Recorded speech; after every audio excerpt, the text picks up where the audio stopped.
Hi there, this is session 22 of programming from the very basics using Python.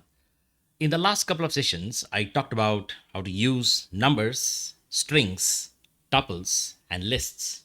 And I also covered much more details about their methods and some surrounding functions and so on. In this session, I will cover some of the missing bits which I have not covered in so far in this so many sessions as yet. So let's continue with it.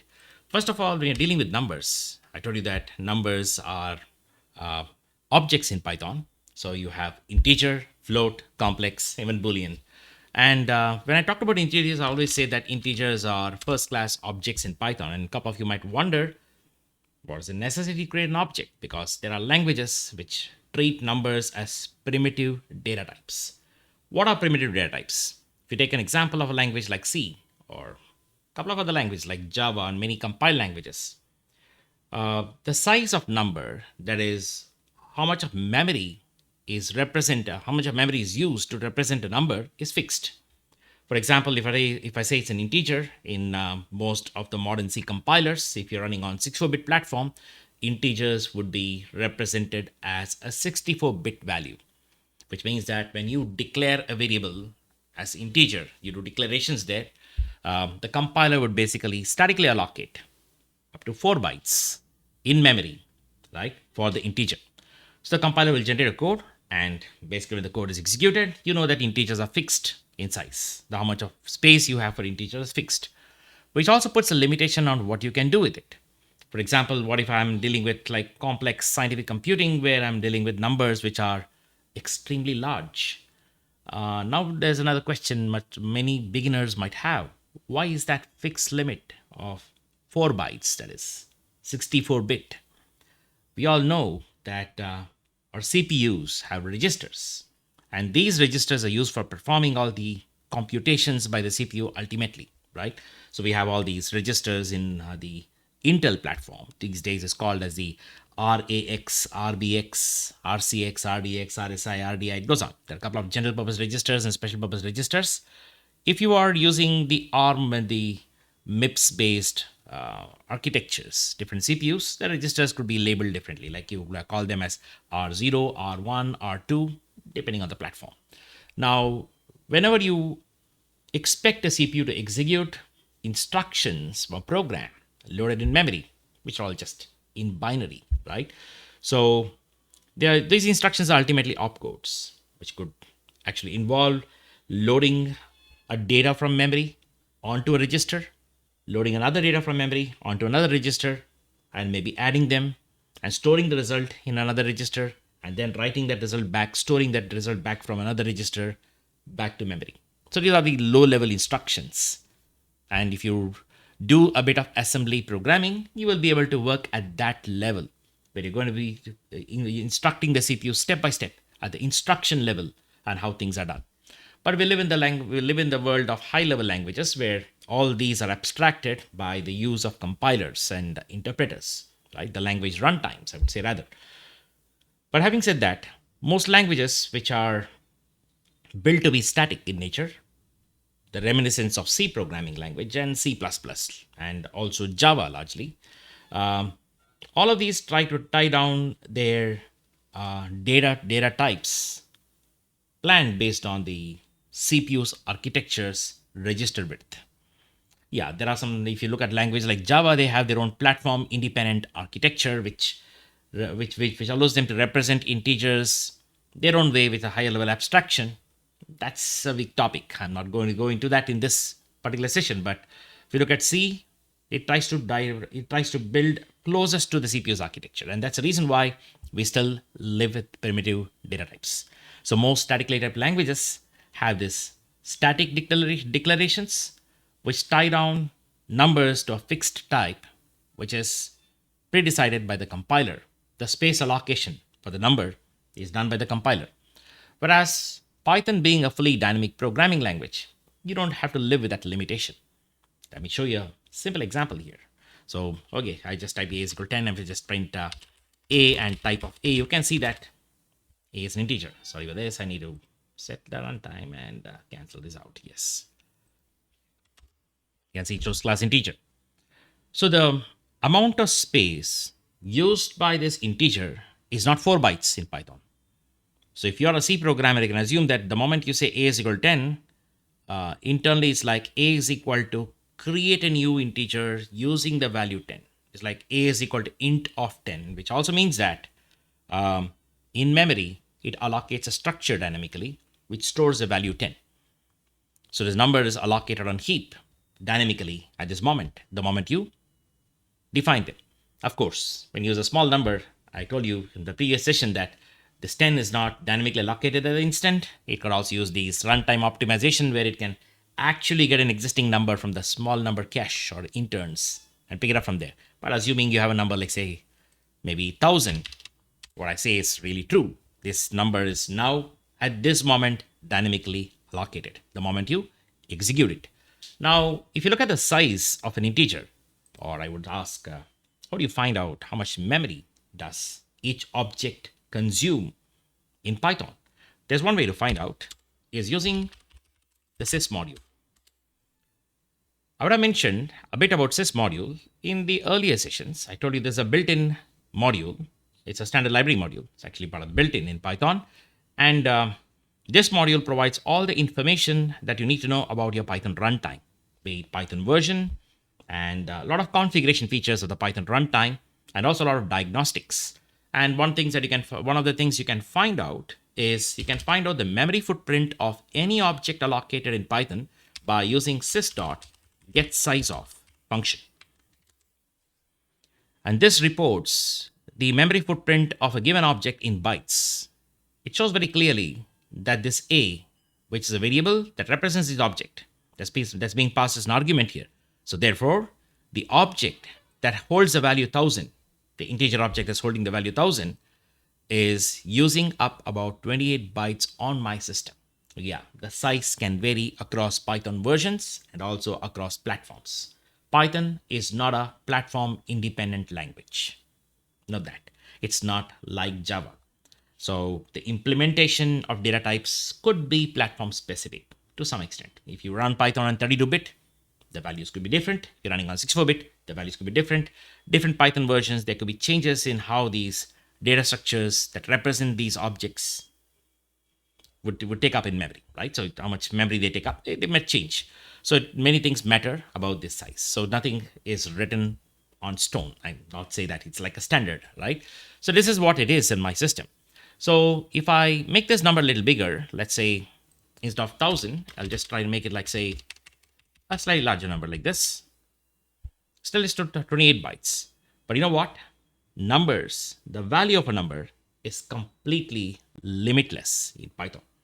As long as you can afford to have enough memory on your computer, you can have an integer this big. And this is what I boast about Python being dynamic. I'll show you another interesting example to demonstrate this. This time, I'm going to show you some programs written in other languages to compare. And let me tell you, this is a very subjective comparison. Disclaimer, I'm not going to say that Python is the best, but I'm trying to show you where Python shines, in what aspects it shows up, its benefits, right? That's the whole point here.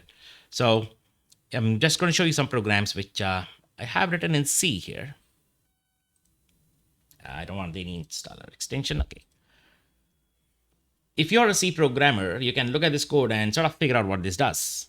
This is a program to generate a multiplication table. It's a very academic level program. By the way, I'm using the standard C library functions like scanf, which people will argue that say, oh, scanf in 2024 is a bad idea. I'm going to live with that. I'm not going to show you, I'm not teaching you C programming at this moment. I'm just trying to take an academic level exercise. But then you can see a typical C program has a lot of stuff. You start with hash include, you have a main function, you have declarations, and you want to get user input. You got to understand what this does. You got to really understand what it does. That's why I would say this is not a beginner-friendly programming language. It's because you need to know about pointers all the way in the beginning. Address of num. Why do we need address of num? I have no idea. So that's the language design. And this is how you write a for loop. When in the early days when I was learning C programming, I think I came from the high-level languages which I was a little conversant with was Basica and Fortran and a bit of COBOL due to my academics. And when I had to learn C, this whole aspect of I is equal to 0, I less than 10, I plus plus looked too confusing for me. It was very easy in Basica, for example, for I in 1 to 10. Why didn't they make it as simple as that? So, never mind. It gives you a lot of flexibility. That's the whole point. It's a language design and it's got this lineage of the 1970s thought process. I would say that. So anyways, and this just prints all these numbers in here. What to note here is these variables are declared as integers. When you do declarations in statically typed languages, I'm showing an example of C, but it's applicable to all statically typed languages. When you do declaration, you're trying to hint the compiler about the space that it has to allocate for storing values for this variable. So int, when I say that, I'm trying to tell the compiler in my machine that it's just allocate about 64-bit of memory. I would say more specifically where on stack because it's inside the function, right? Allocate 64-bit of space on stack in the main stack frame and another 64-bit for I, and that's how the compiler generates a code. But anyways, with all that said, let me run this program. That's the beauty of it. This is how I compile a program. I'm just running this on a terminal. Nothing that you can try out until you have a C compiler. But if you have a C compiler running on Linux, or maybe if you're using Windows, I think I have zero knowledge about writing C programs on Windows these days. But maybe you have something like CL compiler, I guess, Visual Studio, VC++. I'm not sure. You can use that.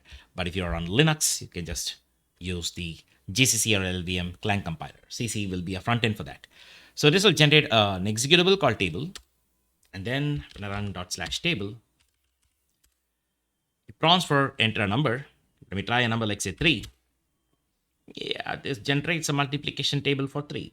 We all learned this in academics. And now we have a computer that generates it. The beauty of program automation, right? So if at all I had to write my school assignments fair, I have to write multiplication table from 1 to 20.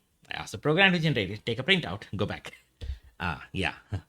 I will not get any marks for that. The computer does everything for me anyways.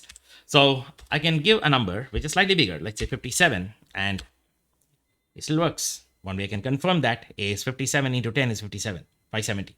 Okay, I know it's going to work, right? I hope all of these are correct. But here's where things fall apart when you write a C program. What do you think is going to happen? Well, some of you might think this must throw an error. If it did throw an error, I'd have been happy. But this is C programming for you. Whoops. Think about it. If you build a banking system, the backends of a banking system or a financial institution, fully in C, like this, without any special error checking and all that. You write a code like this, and you have an account in such a bank, and you become richer than Elon Musk, let's say, at this moment, in this year, and your account balance goes beyond a value that's as big as 2 power 32, magic number, or maybe 2 power 64, and one fine day, your bank balance just becomes -1. Scary thought, isn't it? It just becomes -1 magically. It says like, I have a $100 trillion of money in the bank account. I don't think our world economy has not crossed that number, but I'm just assuming. It's just a hypothesis, right? So let's say I have $100 trillion. I just deposit in bank. And next day I look at the bank balance, it shows -1. Not a good thing. The problem with C is that the language is designed like a dirt bike. Zero safety in the language. Absolutely no safety in the language. So when you ride a dirt bike, you can't expect safety. You got to be very, very responsible. You rev the accelerator a bit, it just zooms in a short span, and if you don't know how to handle it, you're going to crash. And that's exactly what C language is. Built for absolute speed, safety is thrown out of the window by the language design. So if you want safety in your code, type safety, memory safety, and all the stuff, you need to write robust programs where you put a lot of checks. You take in a number, not as a number, but you take it as a string and find out how big the string is. The string is too large that C program cannot handle to convert it to an integer. You can't convert integer. If it fails, then you have to fail with a graceful error telling it, sorry, this number is big. I can't handle it. And that's the reason why in the late 90s and the 2000 era, there's a huge upsurge in Java developers. And the reason why Java is started to be a more apt language for designing enterprise applications and banking systems and all that was because it has a lot of rigidity. Not say rigidity, it's called that robustness, I would say. It's not rigid, robust. Like the days of COBOL. COBOL is a robust language. So even all I want to show the same code in, let's say, a language like Java, the first thing you notice as a newbie, if you're a beginner, is way too mouthful. I mean, it's like too much of words in here, too much of words. You see, by the way, this is a slightly moderate modern Java program. It's Java 5 plus. If you ever did Java programming in the late 90s or very early 2000 before Java 2 came along, you want to get user input? Prepare for this. You have to say buffered reader in is equal to new buffered reader, off, new input stream reader, off, new input stream, off, system.in, and that's a checked exception. Put that in a try except block. Try catch block, that is, try catch block. So you'll have a huge amount of code to just get input from a user. The good news is now you have scanner, and I think it has console in the newer versions of Java. I'm not using that. This works from Java 5 onwards, but Java's updated a lot in the recent times. I think you have a console object and you can read from console in a more elegant manner, but it's all the same for me. So here, I have to define a class, whether you like it or not. The Java program starts with a class definition. You have to define a class. Everything has to be object oriented. Classes are a requirement. It's mandatory. And what's more painful is remembering this. Or some people who are Java guys will tell you, Java programmers will tell you, oh, you don't have to worry about that. My IDE will take care of that. Just tell what class you want to create. It'll create a boilerplate for you.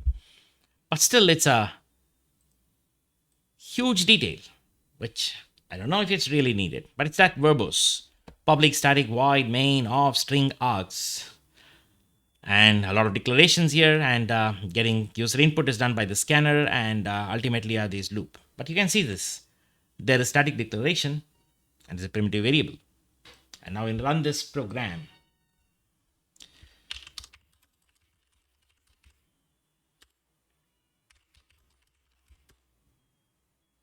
it works for small numbers. 3 ones a table.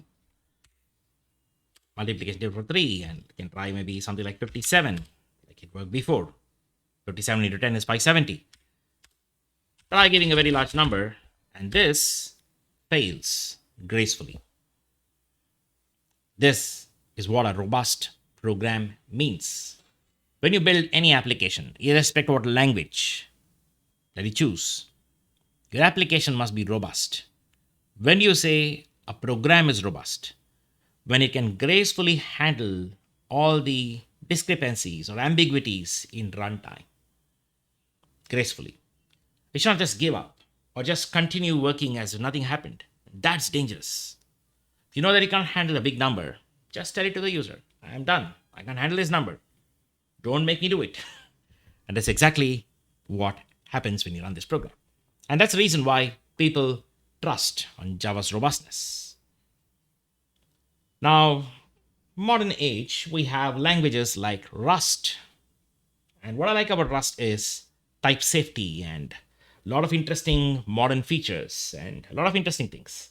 It's built like a tank, like a battle tank. So is Java. Java is a ship. Maybe it's a warship. And Rust is like the battle tank, rusty battle tank, robust. And I'll show you how it looks like. The same code written in Rust. Wow. Wow. And that's why I said Rust is not a newbie programming language. You have an extremely steep learning curve to learn Rust. You gotta learn a lot. It's like how to operate a battle tank, not a scooter. That's what Python is.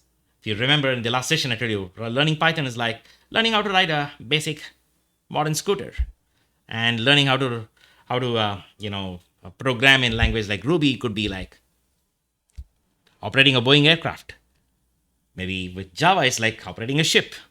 Rust, it's a battle tank. A lot of checks, but it's designed. It sort of encourages the programmers to think about writing safe code right from the scratch, right from the beginning. And that's why that steep learning curve exists.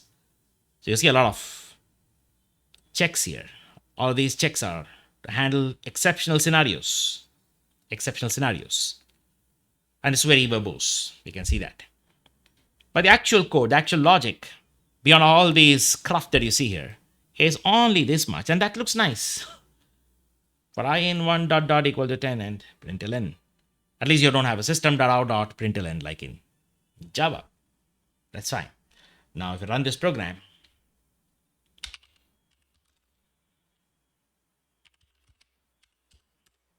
it compiles. When you compile a Rust program, normally this is a very unclean way to build Rust applications. You should start with creating a cargo and putting in a package and all that. I'm not going through that process. Hopefully I'll do a training on Rust sometime. I'll do some videos on Rust and I'll tell you the right approaches to write Rust programs. But for now, very basic Rust files. You can compile it, get away with it by just doing a Rust compile table.rs, which generates a program called table. It's a program binary. It creates a binary executable, which you can run by using table. And as usual, I'm going to try with small numbers. I'm going to try with slightly big number. Not a big, 2-digit numbers here. Works. But try with a reasonably large number like this, which is beyond the 64-bit value, which is beyond the register width of the CPU. It doesn't continue. You can see type safety built into the runtime. That means your program with binary takes care of certain things. It says thread main panic because at please enter a valid number, parse int error kinds. It says overflow, OS overflow. Could not convert the large string that I pass to a number. Right, that's how it is. The same program is written in other languages. I'm going to just leave it in the GitHub link which I'm sharing. So you can have a look after today's update. You'll see I've written program in Crystal, in Julia, in JavaScript, Perl, and also in languages like most of languages, many of the popular languages I've written the same code. Hopefully I should do it in Nim and Zig and show you how they all look like. So this kind of programs, you can comparatively see what does it feel to write a very basic program in different languages and see how they feel. Now, without any further ado, I'll show you what it takes in Python. Oh, haven't written the code, have I? Maybe I did. I'm just going to overwrite it because it's not very difficult because I'm teaching Python. So I'll tell you how to do it. Num is equal to create a new integer from input of enter a number. Next, for I in, I could say range of 1 to 10, 1 to 11 actually. Looks a little weird because, you want to start from 1, you want to stop at 10. So you want to put the stop index as 11 because stop index is not inclusive. And then it's a print num x I equals num into I. And your program is completed. No unnecessary package declarations or imports or creating a main function or defining classes or none of those public static void main string args craft, none of the stuff. Straight to the point, being very practical, and that's exactly what Python is for you. It's a multi-paradigm language. When I say multi-paradigm, it means you can express your code like a script, like a shell script, like a Perl script. That's what you do, right? You just start off from the beginning. But if you want some kind of program structure, no problem. You can put this whole thing in a function and you can put a boilerplate. If name equals main, call this function. It's up to you. Or if you want to believe that table must be a class, there's absolutely no need to do that. But There's no reason why a table should be a class. Totally wrong by design. But if you really want to do that, you can create a class called table. You can go to the main boilerplate, instantiate table, and then call table.run or whatever. You can do that. It's up to you. It gives the programmer the freedom. It's a multi-paradigm language, but it's not opinionated. It does not force its views on you. That's a very important thing about the design of Python. Right? It doesn't force you to think your program structure or your program design to a particular way. The language has strict syntax. It focuses on stricter syntax because it tries to aim at readability and maintainability. But when it comes to the program structure, you have complete freedom to do it the way you want. Now, having said that, I'll save this file. I'm going to run this. Table.py. Hopefully that file exists. I'm going to overwrite it anyways. Yeah, it's done. And now I'll try to run this program. Oh, I think I put a double dot there. Bad.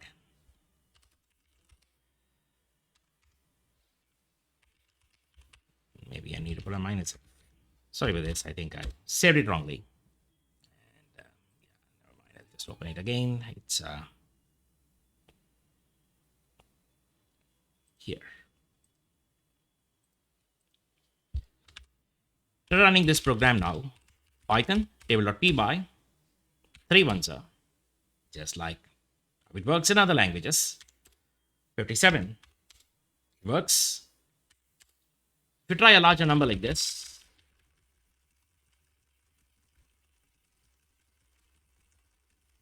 I'll stop here because my fingers ache. Wow. Does it really work? Let's find out. The one thing I can tell you is that 5643 into 10 at the end is 56430, which I can sort of confirm that, yeah, it should be correct, right? So there is absolutely no limit on how big a number can be. So it lets you focus on your practical problem solving aspects rather than having to worry about your system's intricacies.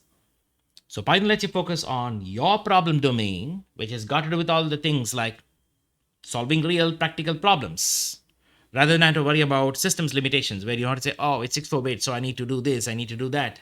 Little endian, big endian. You don't have to worry about that. It hides those hardware-related limitations from you.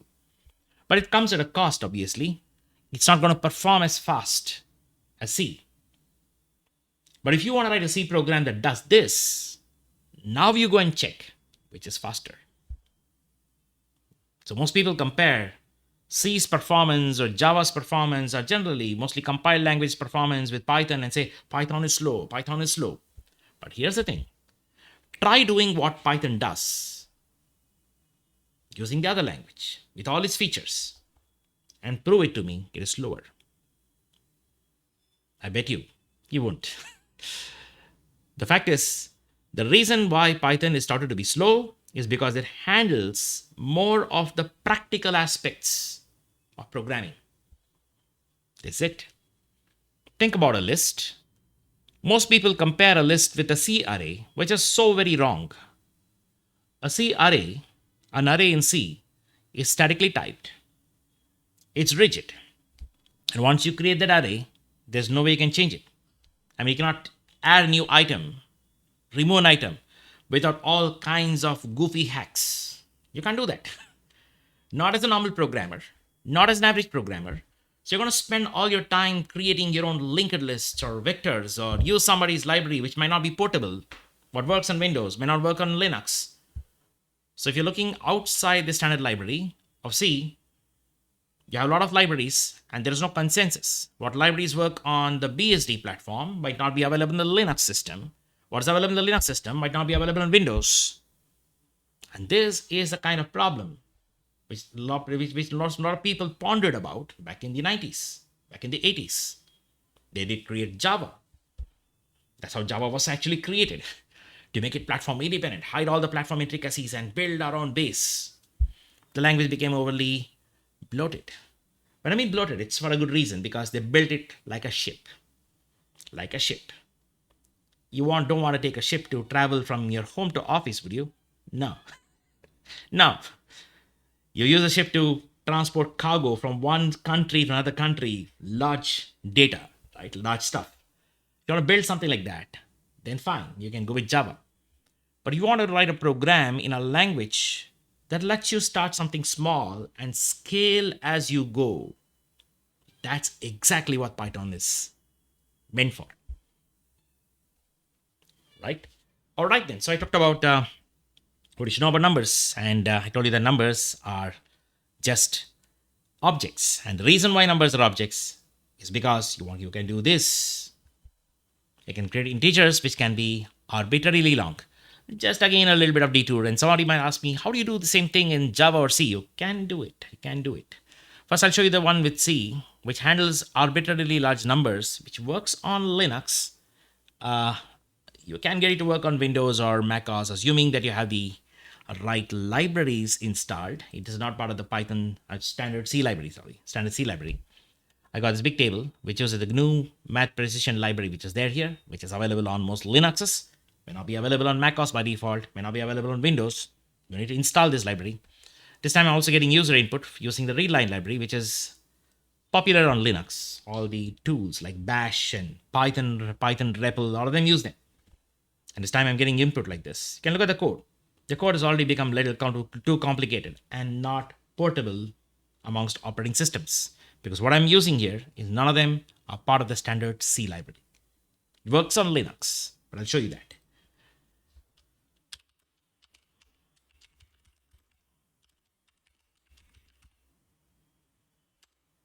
Yeah, I need to minus LMP, I guess. MP minus L readline. See, all these are extraneous libraries that I have to link with to make this code work. And now I can give a very large number, and my C program just works like my Python program would. But here's the thing. You have to depend on some third-party library to do it. In Python, a library like this is built in. You can just use it to get the same benefit. So this is no longer a primitive integer. It's going to be allocating a structure in memory, which is what Python integers are. Structures dynamically allocate memory that represent value, and they provide more simpler interface to perform arithmetic. Look at this. This is how you multiply those numbers. It doesn't look readable, is it? MPZ mul si r n I. What does it say? In Python, you could say num into I. The language takes care of it. And you also can do the same thing in Java. Java does have a feature called big integer as a part of it. You can have a look. And for some reason, Java does not support operator overloading, which lets you write code unintuitively like this. Don't ask me why, but that's the language design, right? The moment you start using these features, your code becomes a little unintuitive. But Python lets you write code which are to the scale, but in a very intuitive manner. All right, back to the numbers. I told you some of the other things you should know about numbers, other than the fact that they are objects, just like strings and lists and so on. And, all right, sorry, I got some tea.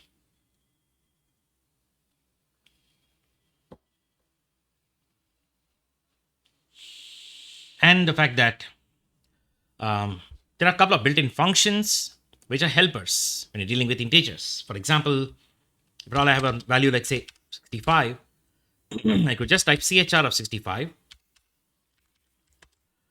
It should give me the actual character that represents the value 65. Right? This would be Unicode. If a number is a Unicode number, it will generate an actual character as per the Unicode representation, default code page. There's also a similar function which is also called ASCII, which will return the ASCII value, or sorry, that the character for the ASCII value. So, ASCII does the opposite. I'm sorry for that. You just type chr 65. But if you want to do the opposite, let's assume that there's a character A. I want to find out the actual value for it. You can use ord function of A. It's called returning the ordinance value. So you want to get the ASCII value of all the letters, you can use this technique. I think I covered this earlier. It's nothing new. I would have covered this in the older session, but it's just a recap. The next thing you should know about is a function called divmod, sometimes useful. Suppose if I actually have a number like say 5 divided by 2, you get a floating point. If you want to get a quotient, you say 5/2. If you want to get a remainder, you say 5%2. These are different expressions.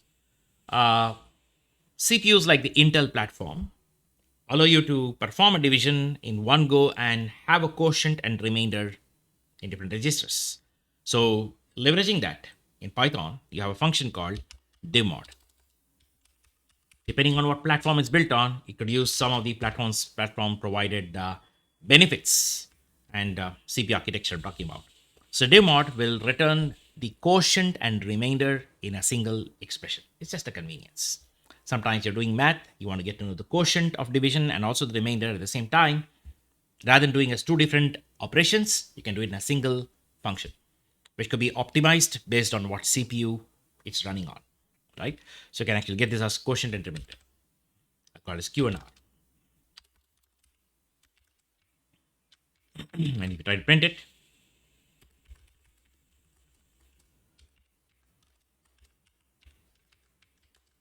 you get this. The next part I should tell you is got to do with ABS. It's called absolute. So if at all I have a number like say A is equal to minus 34, for example, in certain expressions you want to remove the sign value from a number, you can do that simply by using ABS of A. Returns the absolute value of a given integer. And then there's another function which I would have covered. It's called the round function. We shall round off a floating point. This is mostly to do with float.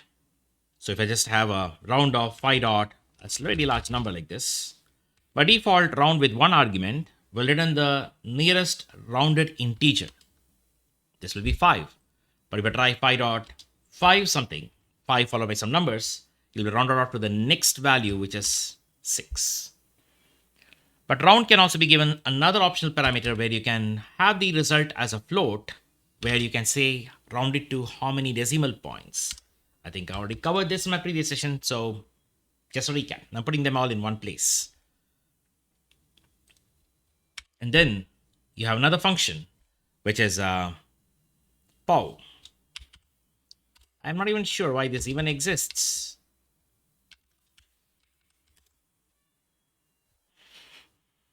Maybe it just looks a little appealing to some programmers who come from other languages where they have accustomed to know pow as a function. But in Python, pow is just a glorified wrapper built-in function to 5 to the power of 2 anyways. It's no different, right? So pow is just available as a function if you need it for the power of operator. And there's another function. I'm just thinking to see whether I missed anything. Okay, I think I think I covered all the integral functions as such. I think let me just summarize all the functions I covered so far. All of these work on integral objects largely. And what are they?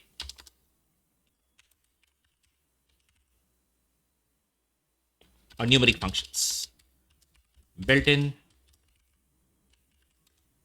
functions that operate on numbers. That's a more apt way to put it. Let me use a markdown. Let's make this a normal one. And they are, I told you about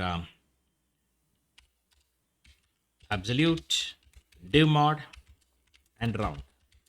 One set. Another set is ORD, CHR. There's also ASCII, which is similar to CHR. And then you have, what else? Is that it? We already learned some functions like hex, oct, and bin, if you remember. Given an integer, it converts it to hexadecimal string format or octal string format or binary format. I'm not going to cover that. It's already done in the previous sessions when I talked about integers. The things like ABS, divmod, round, maybe I have skipped it, so I'm just covering that. And yes, forgot in here, the mathematical functions, you also have pow. All of these are functions, built-in functions that operate on numbers. Why is it not showing up as a bullet point? Okay, I think I need to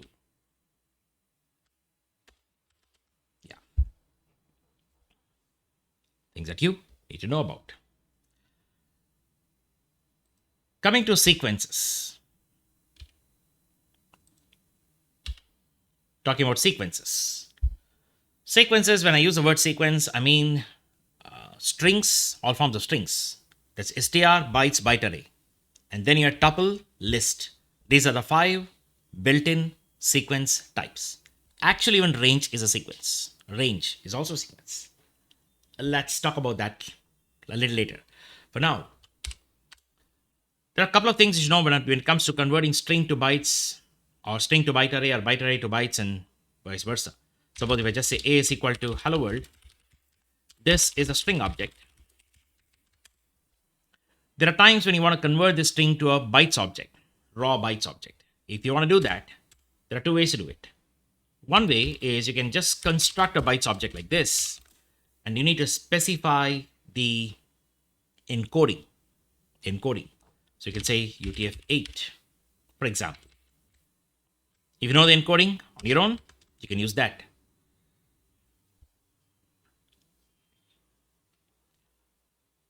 Now this will work. Suppose if I have a string that's got a couple of Unicode characters, I'm just going to put a couple of characters that fall in Indian language. That's what I come from. That's what I can sort of recollect.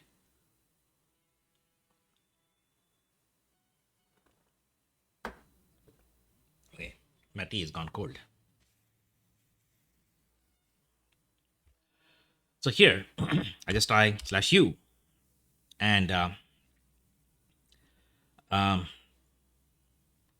0b85. Now 0b85, is it 85? Is it 85? It's 85. I think 0b85, yes. 85 /u 0c85 /u 0d85 /u 0905. So all of these are ways to represent a Unicode character with a /u followed by the Unicode value. There's a special feature that's supported in string, special Unicode escape sequences. Just like you have /n, /t, /r, which are the C / escape sequences. If you know a Unicode value, you can substitute them here. By the way, if you want to know what these Unicode numbers are for different characters based on what language, or even certain special characters like the copyright symbol, trademark, or so on, you can get all those details when you go to a website. I'll show you one website where you can find that out. You can actually visit unicodetable.com. You go here and you can see, for example, I want to find out all these symbols. I want to find a symbol for this star, and it'll tell you what the Unicode symbols are. So you can, it gives you the actual Unicode number. This is a number that we can use when you use /u semantics, right? So some symbols might not render, like these symbols. I'm not even sure many of them render very well. I tried it out, it doesn't. Some symbols do. It depends on your implementation, like your character code or font implementation in your system, right? Which system you're working on. So if you, however, go and check for languages, and most languages should be supported by most modern desktops and font sets that's available in your desktops. So we search for things like, say, there's a, let's say Hebrew.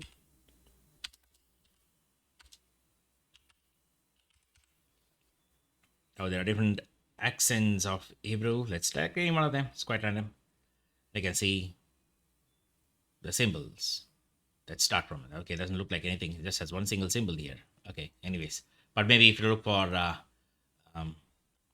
Hindi, it's not called Hindi, it's called Devanagari. If you're looking at Hindi, it's based on a Devanagari script. So we just look at Devanagari letter A, for example. This is where you get to know all the Hindi characters.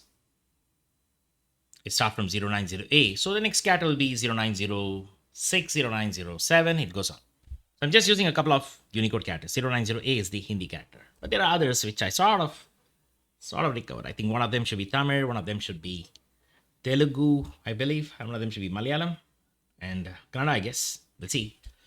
We run this now. Yeah, it looks like it's Tamil, And there's a Kannada, and I think this, I'm not sure, I think it's Bengali, and it's Devanagari. Anyways. But the moment you convert it to bytes, you can see it all comes up in byte format. In bytes, if at all you have a character that's printable, it'll show you that character. But for all the non-printable characters, it puts a /x and followed by the hexadecimal byte value. So each character here, I think there are just about 1, 2, 3, 4 characters in the string. Each character here is taking up 3 bytes, shown here. First 3 bytes is for the first one, next 3 bytes is for second one, next 3 bytes is for third one, next 3 bytes is for fourth one. It goes up, right? So, in fact, when you try to print len of A here, and I'll try len of B in this case. I'll print B, type of B, and len of B. That's what it is.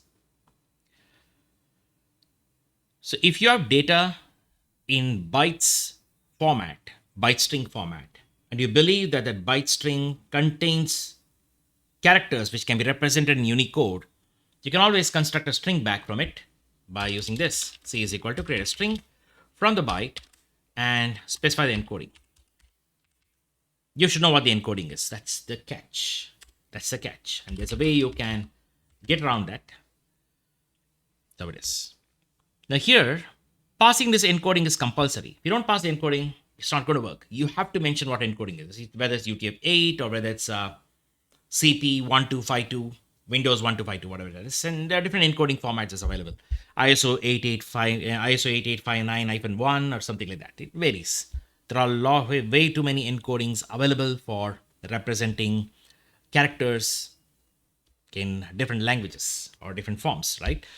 So if you're not aware of what encoding to use, there's one library that you can take help of. This library is a third-party library. It's not part of the standard Python library. It's quite popular though. It comes pre-bundled when you install Anaconda Python, however. So if you're using Anaconda Python, you can actually use this library, though it's a third-party library. It's called chardet. It's short for character detect. Using the chardet library, it's pretty straightforward. So let's take the string. Again. Rather than string, I'll take this bytes. It makes sense when you're using bytes format, right? The bytes format. Okay, I'll just take this. I'll copy this part. Let's say I got some raw data in bytes format, and I believe that it's got some kind of string that can be represented in Unicode or in a textual format. But then I don't know what encoding to use. Should I use UTF-8 or should I use any other encoding? What encoding would it fall into? So if you want to check or detect whether it's data that can be represented as text and safely converted to a string object, what you can do is you can actually use this function chardet.detect. Note, I'm using import chardet here. I'm not trying to say from chardet import detect. Bad idea, because detect is a very generic sounding function name. The moment you say detect, you don't know what it detects. Detect what? No. So it's always recommended when you see a simple sounding verb as a function like load, store, detect, just say import module and say module.member so it looks more readable. Don't type from chardet import detect and call detect. Not a good idea. Readability, right? So here is a chardet.detect of B. That's it. The moment you run this, it returns a dictionary. Very interesting. It figured out that this data should be of encoding UTF-8, that is. And it also says confidence, and it says confidence 9.93. It uses heuristical detection algorithm. It uses heuristics and finds out, oh, there's a lot of probability that this should be UTF-8, and the probability is represented as number. Sometimes you can detect as multiple forms, and the confidence might be different. Which has got the highest confidence that you get from detect. But if you use something called detect_all, that's a rare scenario. It shows all the possible encodings it detects. So it says UTF-8 has got the highest confidence, but Windows 1252 confidence is 0.73, and encoding IBM 866 confidence is 0.2. Language is Russian. It's not Russian. Obviously, we know that, right? Sometimes detect all could show you some more things because heuristical checks are not going to be 100% perfect. So for us to use due diligence, they have that option. But for most cases, I think you should be able to use detect. Remember, detect returns a dictionary, right? The next one, I think the detect all returns a list of dictionaries, but here it returns a dictionary. From the dictionary, you can access a key by using encoding, like this. Encoding is a key, you'll get the value. So all you would do is, you probably have a bytes object and you want to convert it to a string. I think the more easy way to do that, if you don't care about what encoding it is you say import chardet and then instantiate. You have the bytes object. Here I've hard coded it, but you have got it from some streams. Maybe you hit a query on database and you got that from a database, or maybe you got it from a network. Maybe any streams. So you got a bytes object, or maybe from a file. Who knows? You just opened a file and read it in binary format, but you think that's a text file, and you want to convert it. You can simply use C is equal to I can say str of b followed by, just use this idiot right here. Second argument, just pass this chardet's output. Should work in all cases. This is how you can apply, detect the encoding and apply it to create a string from raw bytes object. This is a very commonly required practical scenario. Make a note of it, right? So if you're working in practice with data analytics or scraping data, sometimes you get raw binary data, but you want to convert it to textual format, but I don't know what encoding to use. This is an easy way to do it, right? This may not always succeed. In most cases, if it fails, the chances are data is corrupted. You need to check that, right? The chances are data could be corrupted. In such case, this might fail. Wherever you have any expressions that deal with strings and or any text for that matter, and it takes a parameter called encoding parameter in Python, where you need to pass encoding as a string, you could use this expression chardet.detect of that particular raw data of encoding if you want to automatically detect it rather than you expecting it to be of UTF-8 and so on. Okay, things to note about. So I told you how to convert from string to bytes and bytes back to string, but I guess there's another way to also to do that. Assuming that I have the bytes object here, you can always use b.decode of chardet.detect of encoding, detect of b of encoding. This is another way.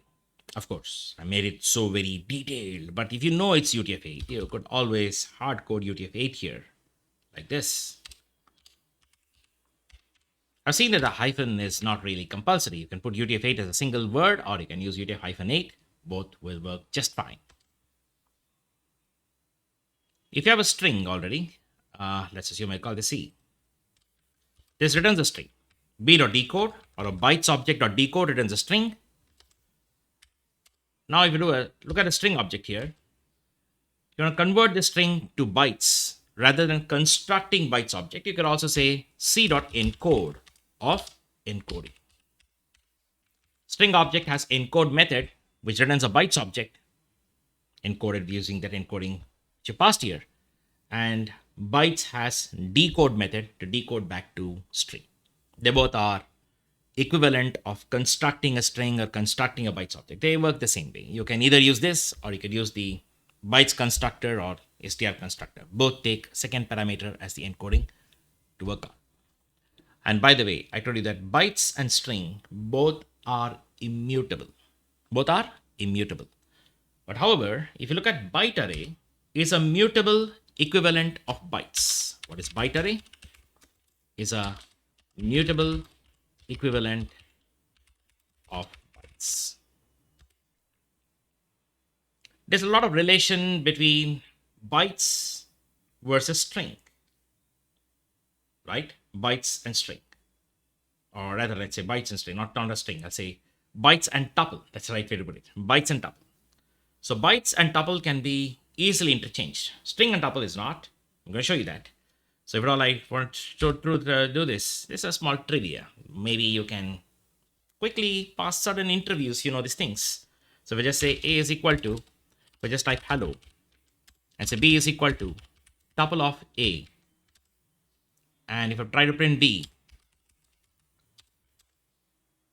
you can see that I was able to create a tuple by exploding a string. I took all the character string as individual items and created a tuple out of it.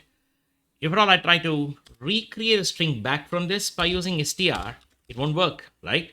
So with str of B, I have told you already that this will fail. It's not failing, but it doesn't get me back that original string. It treats the entire tuple as a string. If you want to get back the original string from a tuple, in this case, you have to use that join semantics, right? Join semantics. So you have to try this. You have to say C is equal to double quotes dot join of B. This is what you need to do. So they're not really easily interconvertible using their constructors. You cannot, you can create a tuple from a string by using a tuple constructor, but you cannot create a string from a tuple to get back the original string using the string constructor. You have to use something like the hack of this join instead, string join. But with bytes object, that is not a problem. You see this. So A is equal to B quotes hello. Let's print A and type of A. So obviously it's a bytes object. When I try to type B is equal to tuple of A and print B type of B, you can very well see that I was able to construct a tuple from a bytes. The bytes is passed as an argument here. But when you try to construct a tuple from bytes, what does tuple do? The tuple constructor do? It's going to iterate over each item of byte, which is numbers. So I told you when you use a for loop on a string, you iterate over characters. Each character is returned as a string of one character. But when you iterate over a bytes object, you get number. It gives you the actual ASCII values or the Unicode values, right? Whatever that's valid here. Actually, it's not ASCII, it's not Unicode. It'll be ASCII values in this case. So the byte values, technically. So that's what bytes does. Now, because there's a tuple of numbers now, if I have a tuple of numbers, as long as the numbers are in the range of 0 to 255, if they are in that range, right? If you have a tuple of numbers from 0 to 255, you can always recreate bytes back like this by doing a bytes of B. B is a tuple. I'm passing it as an argument to bytes constructor. So you can construct a bytes from tuple and you get back the original tuple this way. And this will work as long as the tuple is made up of only integers and the integers range must be 0 to 255. So you should know that. For this to work, tuple must only have integers in the range 0 to 250. Technically, I think it's 256 if you consider the Python's way of not including the stop index, right? So if you're going to use range function, it's going to be 0 to 256. So we can do certain things like say, I want to generate some letters from A to Z. I want to generate letters from A to Z. I used to do this. A, B, C, D, E, F, G, H. Painful. You don't do this. You know what I do? If I want to generate letters from A to Z, all I can do is I can just say range of the ASCII value for small a starts from 97 and it ends at 97 plus 26, assuming there are 26 alphabets in English. Or you can do the same thing with other languages too. I think it'll be a more trickier thing to do that. You need comprehensions. But for now, I'm showing the simpler one, okay? For English letters. If you want to try with other languages, it's a more trickier, okay? So we'll look at that later. So I say B is equal to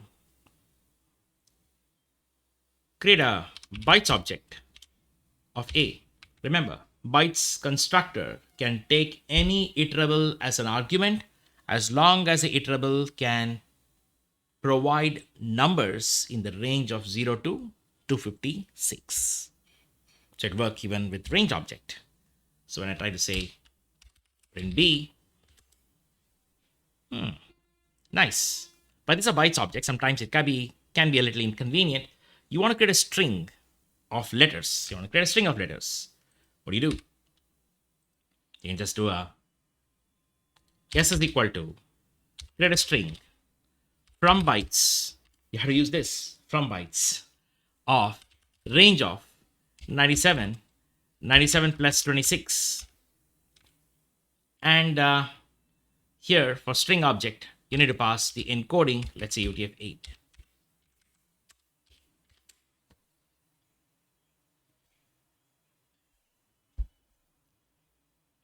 Though this is done in a one-liner, this comes from my old Perl habit of cramming everything in a single line.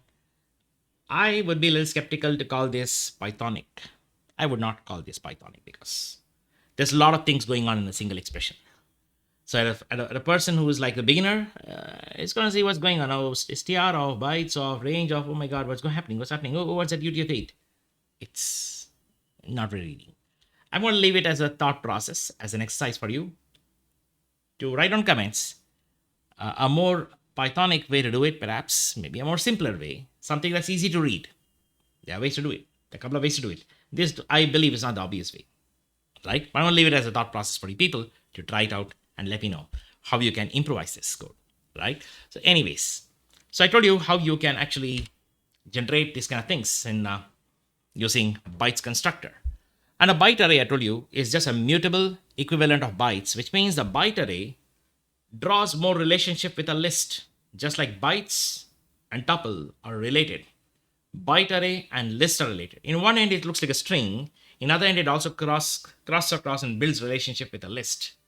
Just like how the bytes works. It's like a string, but it also draws relation with a tuple. You can construct a tuple and byte interchangeably without much of a problem, right? As long as the tuple is within a range of values, which is 0 to 256. The same goes with byte array. I can actually do a is equal to byte array of either you can create it from a string like this. When you pass a string as an argument, you need to pass the encoding as second parameter. This is one way to construct a byte array. But you can also construct a byte array from bytes directly by using byte array of bytes object directly. In such case, the encoding is not really required.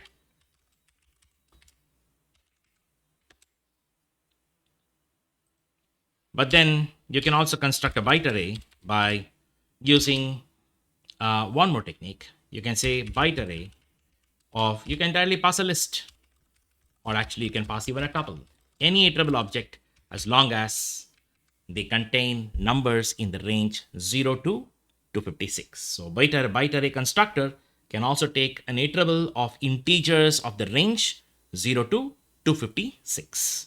So you can construct a byte array like this from a list, and if you try to print it, it's a list.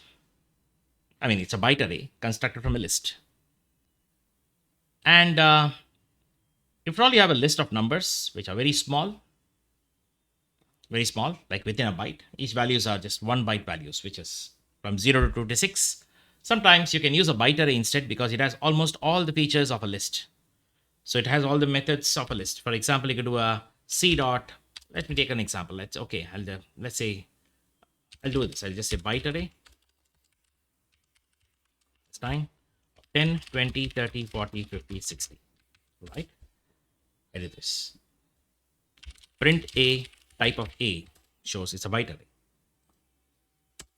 If I want to convert a list back from this byte array, I could always use list of a. List of a will give me back the list from an existing byte array. But now, if I try this, this a is actually a byte array. I can say a dot append of 70. I can do a dot insert of 2, 25. I could do v is equal to a dot pop of 4. All of these are methods of a list, isn't it? So you can try this on a byte array. So you can do insert, append, pop. You can also extend by using a dot extend of, you can pass another iterable of integers, in this case, extend of, let's say 80, 90, 100. So all of these works. So you can try out every list method. Almost all the list methods are implemented in a byte array. You can just have a look into it. If you just try to print A after this, with all these updates being done, you'll see the byte array. It's not very obvious to us what really happened. So I'm just going to convert it to a list and print it again by constructing a list from a byte array by using list of A. You can see all those updates. 25 is being inserted. Earlier I appended 70, I guess. Was it 70? Yes, I appended 70. I inserted 25. And then I also popped out fourth index, which is 40. And I also extended with 3 elements. In a way, you can substitute a byte array in place of a list in any expressions, right, which expects a list of numbers in the range of 0 to 256. So byte array can fully substitute the list in most circumstances, as long as the list is homogeneous, made up of only integers in the range of 0 to 256. Is there any benefit? There are 2 benefits. Benefit 1, byte array takes up 1/4 lesser memory than a list. Imagine every item of a byte array takes just 1 byte. For every item of a list, I told you a list is made up of an array with pointers in it. Each pointer is 4 bytes in a modern 64-bit architecture. So instead of 1 byte, it's going to take 4 bytes in a list. So you're going to save that space. Secondly, all of these data types, which is string, bytes, and byte array, implement what we call as a buffer protocol. Very interesting thing. What is a buffer protocol? Their data is contiguous in memory. So this 10, 20, 30, 40, 50, 60 is memory contiguous. When you create a list of these numbers like 10, 20, 30, 40, 50, 60, these are like independent objects of integers scattered across in memory, and their pointers are maintained, or the addresses are maintained in the list. I would have told you in the previous session that a list is a sequence of references, right? A list is a sequence of references. So it's a collection of references. List falls in that category. List, tuple, set, dictionary, all of them, they don't store values. They store references to values.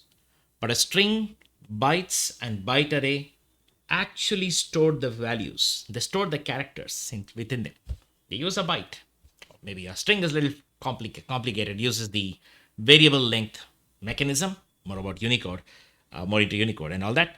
But if you look at byte array and bytes, it's more closely related to a C array, a C character array, or a byte array that you would know in Java. You also have byte data type in Java, and you have a byte array. You can create that, right? It's more related to that. But the only thing is that it's more flexible, which means you can append, extend, and so on, with some cost in terms of performance. There's some performance cost involved in it, but it's flexible. So this is what we call as buffer protocol. A buffer protocol means that you're trying to represent a buffer, which is data that's memory contiguous. That can be treated like a collection, a normal natural collection in Python, right? So these are all the odds and ends you should know. The last thing I should tell you, I skipped that. Let me just finish that and we'll wind up this session. So one thing I forgot to mention about the extend method on a list. That's the last one. This is the last one. Hang on there. Hang on with me.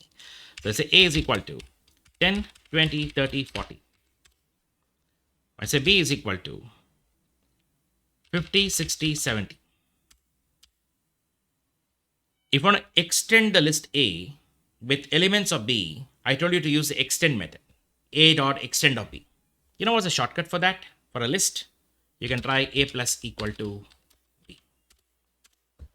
At a sudden glance, you may think that A plus equal to B might end up creating a new list. It does not. This is the case I can confirm from, I guess, Python 2.4 if I'm not wrong. Yeah, I guess so. It's from a very old time. I think it's from maybe the years of 2004, 2005 time frame, right? So when Python 2.4 was released. Since then, the plus equal to operator is implemented differently for mutable collections like lists and byte arrays and a couple of other sequences which fall in this category, right? So overall, I want to show you that. We just say print A and ID of A.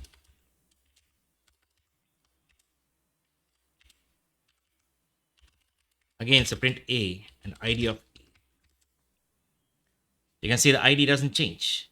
What does it mean? The plus equal to augmented assignment. This works as works similar to the a dot extend does not create a new list. So the augmented assignment on a list is optimized. The only augmented assignment supported is plus equal to. Obviously, cannot do minus equal to. There's no minus operator supported on a list, right? Sequences only support concatenation, and repetition, right? And that's augmented when you're dealing with a list. Even the asterisk equal to would be augmented. So which means that it does not create a new list. It grows an existing list by the number, right? It does not end up creating a new list object. But the same is not true. We try with the tuple. Now this is a tuple because I didn't use a square bracket.